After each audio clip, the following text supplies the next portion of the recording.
Hello everyone, welcome to our class future builder. तो आज का जो हमारा पॉइंट है, how to study effectively in this lockdown. इस लॉकडाउन में आप स्टडी कैसे अच्छा कर सकते हो। जैसा कि अभी हम सब जितने भी स्टूडेंट हैं वो अपने बुक से सोशल डिस्टेंस बना के रखे, उस डिस्टेंस को कम करनी है बिकॉज टाइम नहीं है हमारे पास। तो जो हमारा दो टॉपिक है कि पढ़ाई क्यों नहीं कर रहे और क्यों करना चाहिए हमें, और जो सेकंड पॉइंट है वो कैसे करें। तो स्टार्टिंग फ्रॉम फर्स्ट कि हम पढ़ाई क्यों करें। पहली बात है, जो भी 9th-10th के बच्चे अभी हैं वो हमारे टाइम के अकॉर्डिंग बहुत पीछे हैं। अभी हम इस समय बहुत सिलेबस कंप्लीट कर लिए थे, तो उस नॉलेज में आप अभी हमसे पीछे हो। इस बात को छोड़ो, इसे आप माइंड भी नहीं करोगे। तो सेकंड पॉइंट ये है कि जो बच्चे अभी रेगुलर पढ़ते हुए आ रहे हैं उनका सोचो। वो आपसे 2 मंथ्स अहेड है बट आप उनसे 2 मंथ्स पीछे हो। तो उस चीज़ को कवर करो बिकॉज रिजल्ट में वो डिफरेंस दिख जाएगा आपके 2 मंथ्स का। तो अपना ये चीज़ हटाना है। जो हमारा सेकंड पॉइंट आता है, लैक ऑफ प्रेशर। जब आप स्कूल में रहते हो, जब आप कोचिंग जाते हो, तो आपको टीचर बताते हैं कि बच्चा पढ़ो, नहीं तो 10th ख़राब हो जाएगी, 9th ख़राब हो जाएगी। 9th आपका स्टार्टिंग है, अगर आप 9th में ध्यान नहीं दोगे तो 10th जाएगा, जो अभी आपको बताने वाला कोई नहीं है। तो उस प्रेशर को फील करो। आप ये प्रेशर फील करो कि जब आप नहीं पढ़ते थे, जब आप पिछले क्लास में थे, तो आपको एग्ज़ाम के समय कितना टेंशन होती थी, कितना आपको प्रॉब्लम झेलनी पड़ती थी। तो वो प्रेशर्स को फील करो। जो मेरा सेकंड पॉइंट है कि वैल्यू, थर्ड पॉइंट है जो वो है वैल्यू ऑफ टाइम। मीन्स आप टाइम को वैल्यू नहीं दे रहे। जब आप एग्ज़ाम के समय पढ़ते हो तो आपके लिए वो एक एक मिनट बहुत वैल्यूबल होता है, बहुत ही ज़्यादा आपको लगता भी है कि बहुत वैल्यूबल है। जब स्कूल जाते हो और 1 मिनट के लेट हो जाते हो तब आपको टाइम की वैल्यू पता चलती है। और वैसे ही सोचो, आप 2 मंथ्स वेस्ट कर रहे हो लेकिन आपको टाइम की वैल्यू नहीं है। उस टाइम की वैल्यू को समझो कि उतनी देर में आप कितना कुछ पढ़ लेते, और कितना बच्चे पढ़ रहे हैं बट आप नहीं पढ़ रहे हो। तो इसे समझना बहुत ज़रूरी है। और जो हमारा फोर्थ पॉइंट आता है वो है रियलाइजेशन। रियलाइजेशन मीन्स वॉट, कि अगर आप जब लेट होते हो स्कूल में, तब उस समय आपको रियलाइज़ होता है कि नहीं, अब से मैं लेट नहीं करूँगा, ये अब से मैं लेट नहीं करूँगी। उस समय आपको 1 मिनट के देरी का पनिशमेंट मिलता है, तो वो पनिशमेंट आपको मिल नहीं रहा है, जिससे आपको रियलाइजेशन नहीं हो रही है।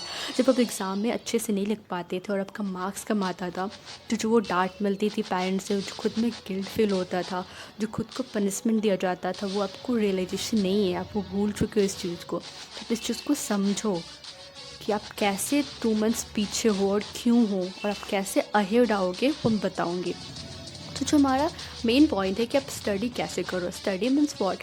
स्टडी मीन्स दिन भर पढ़ना नहीं होता। आप मैक्सिमम 8 आवर पढ़ो। मुझे पता है कि आपको सुन के बहुत अजीब लगेगा कि 8 आवर, बट जैसे मैं आपको रूटीन बताऊँगी वैसा आप उस चीज़ से ईज़ हो जाओगे कि yes we can do it.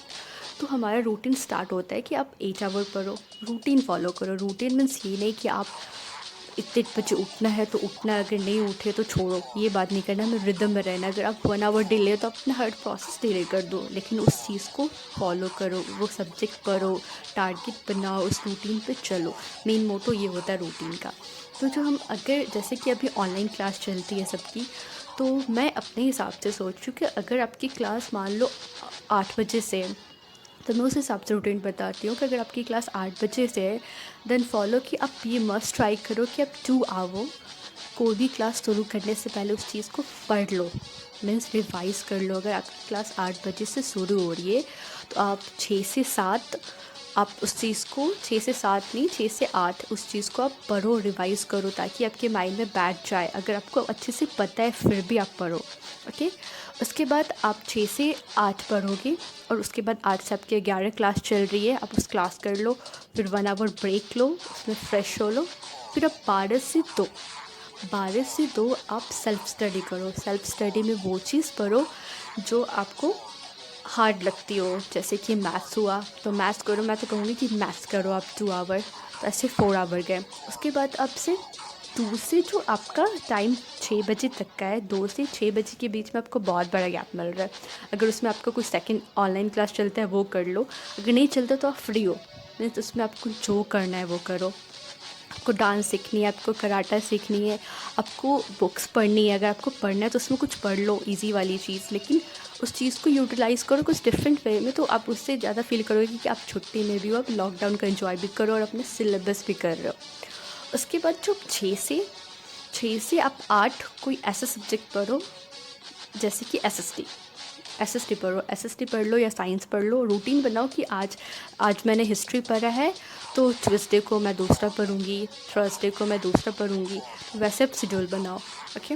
उसके बाद आप जब 6 से 8 पढ़ते हो, उसके बाद टाइम आता है 8 से 10। 8 से 10 में कुछ आप ईज़ी ढूँढो, जैसे कि हिंदी हो गई, इंग्लिश हो गई। ये सब चीज़ें ना कि अगर आप पढ़ते हो, आप रिदम में हो, तो आपको जैसे लगेगा ना कि ये चैप्टर कंप्लीट करके ही पढ़ते हैं। तो उससे आप मे भी हो सकता है ना कि आप 10 की जगह आप 11 बजे तक पढ़ लो, क्योंकि चैप्टर ईज़ी है तो आप उसे कंप्लीट कर लोगे। इस हिसाब से अगर आप ये रूटीन फॉलो करते हो ना, तो जब लॉकडाउन टूटेगी आपकी और जब आप अपने क्लास जाओगे, तो आपको लगेगा कि आप उन बच्चों के साथ हो जो आपसे 2 महीना आगे थे।